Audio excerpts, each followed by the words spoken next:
ಈಗ ನಿಮ್ಮ ಜೊತೆಗೆ ನಿರ್ಮಾಪಕರ ಸಂಘ ಇರ್ಬೋದು, ಫಿಲ್ಮ್ ಚೇಂಬರ್ ಅವರು ಇರಬಹುದು, ಏನಾದರೂ ಕೈ ಜೋಡಿಸಿದ್ದಾರೆ, ಈ ಬಗ್ಗೆ ಮಾತುಕತೆ ಚರ್ಚೆ ಏನಾದರೂ ಆಗಿದೆಯಾ? ಚಲನಚಿತ್ರ ವಾಣಿಜ್ಯ ಮಂಡಳಿಯಲ್ಲಿ ನಾವು ಒಂದು 2-3 ದಿವಸ ಹಿಂದೆ ಮೀಟಿಂಗ್ ಮಾಡಿದ್ದೀವಿ. ನಿರ್ಮಾಪಕರ ಸಂಘದ ಅಧ್ಯಕ್ಷರು ಕೂಡ ಇದ್ದರು. ಎಲ್ಲ ಸೇರಿ ಮೀಟಿಂಗ್ ಮಾಡಿದ್ದೀವಿ.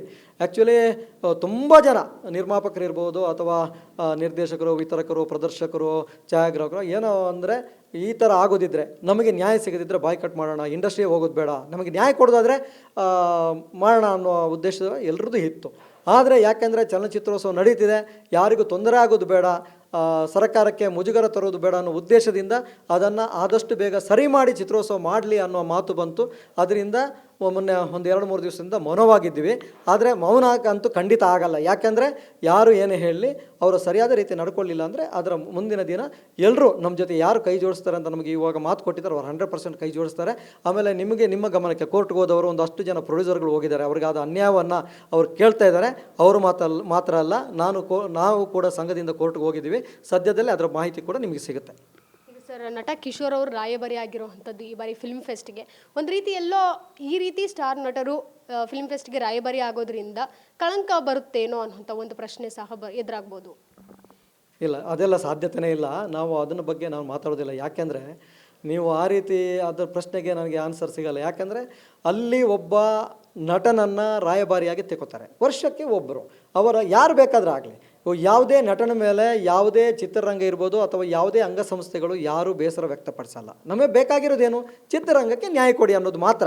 ಅದು ಬಿಟ್ಟು ಅವರಿಗೆ ಇನ್ನೊಬ್ಬರಿಗೆ, ಒಬ್ಬ ನಟನಿಗೆ ಅವಮಾನ ಮಾಡುವಂಥ ಕಾರ್ಯಕ್ರಮ ಯಾರೂ ಮಾಡಲ್ಲ. ಯಾರಿಗೂ ಆ ಥರದ ಪರಿಸ್ಥಿತಿನೂ ಇಲ್ಲ, ಮನಸ್ಥಿತಿನೂ ಇಲ್ಲ. ಆದ್ದರಿಂದ ಕಿಶೋರ್ ಅವರು ಆಗಿದ್ದಾರೆ, ಅದು ಸಂತೋಷ.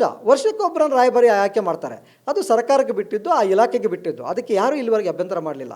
ಇನ್ನೊಂದು, ನೀವು ಅದು ಈಗ ಅಲ್ಲಿ ನಿಮಗೆ ಆಶ್ಚರ್ಯ ಏನಂದರೆ, ಇನ್ನೂ ಕೂಡ ಅಕಾಡೆಮಿ ಆಗಲಿ ಚಿತ್ರರಂಗದಲ್ಲಾಗಲಿ ಜಾತಿ ವ್ಯವಸ್ಥೆಗಳು ಇದೆ, ಇಲ್ಲ ಅಂತ ನಾನು ಹೇಳ್ತಾ ಇಲ್ಲ.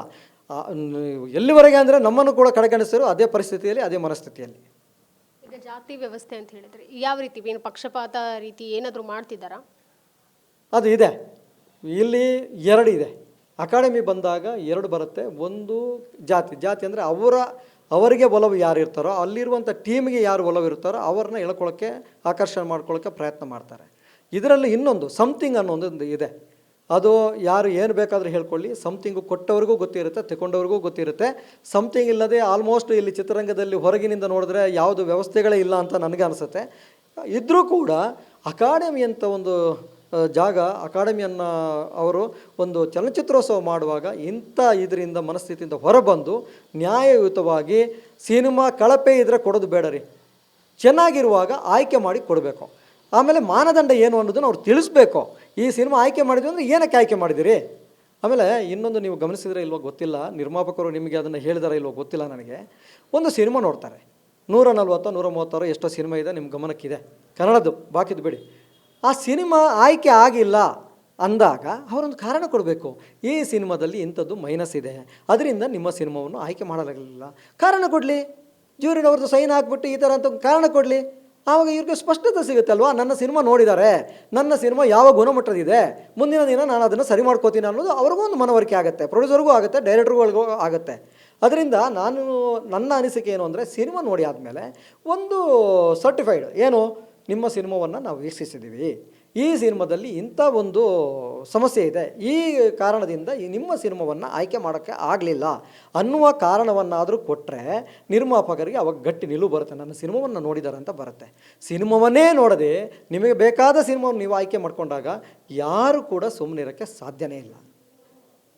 Thank you sir. ಕೊನೆಯದಾಗಿ ಏನು ನಿಮ್ಮ ನಿಲುವು? ಈಗ ನೆಕ್ಸ್ಟ್ ಇನ್ನೇನು ಅದು ಮುಂದೂಡಿಕೆ ಆಗಲಿಲ್ಲ, ಅದೇ ಡೇಟಿಗೆ ಫಿಕ್ಸ್ ಆಯಿತು ಫಿಲ್ಮ್ ಫೆಸ್ಟ್ ಬರೋ ಅಂಥದ್ದಾದರೆ ನಿಮ್ಮ ನಿಲುವೇನು?